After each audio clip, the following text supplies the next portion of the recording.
نحمده ونصلي على رسوله الكريم اما بعد فاعوذ باللہ من الشیطان الرجیم بسم اللہ الرحمن الرحیم السلام علیکم ورحمۃ اللہ وبرکاتہ۔ میرے پیارے دوستو، ہمارے چینل اللہ ایڈمائرر پہ آپ سب کو خوش آمدید۔ پیارے دوستو، آج ہم استغفار کی اہمیت کے بارے میں بات کریں گے۔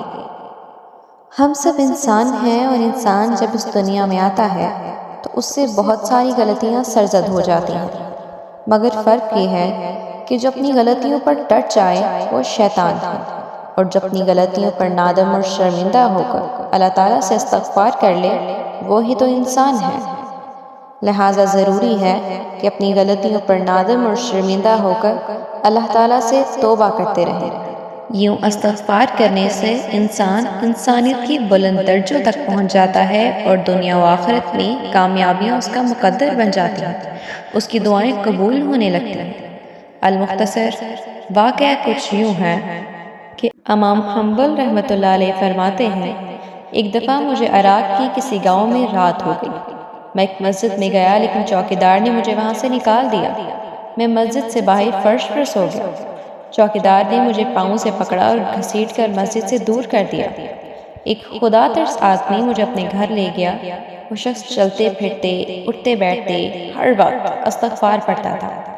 صبح ہوئی تو میں نے اس شخص سے پوچھا کہ کیا آپ کو استغفار پڑھنے کا کوئی فائدہ بھی ہوا؟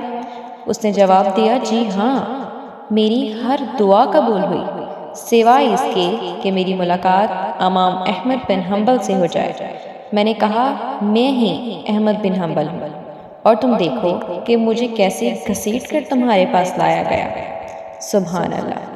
تو یہ ہے استغفار کی اہمیت۔ اگر انسان اللہ تعالیٰ سے اپنی غلطیوں پر شرمندہ ہو کر توبہ و استغفار کرتا رہے تو وہ اللہ تعالیٰ کی قربت بھی پا لیتا ہے، اور دنیا و آخرت میں کامیابیاں اس کا مقدر بن جاتی ہیں، اور اس کی اللہ تعالیٰ ہر جائز دعا قبول فرماتا ہے۔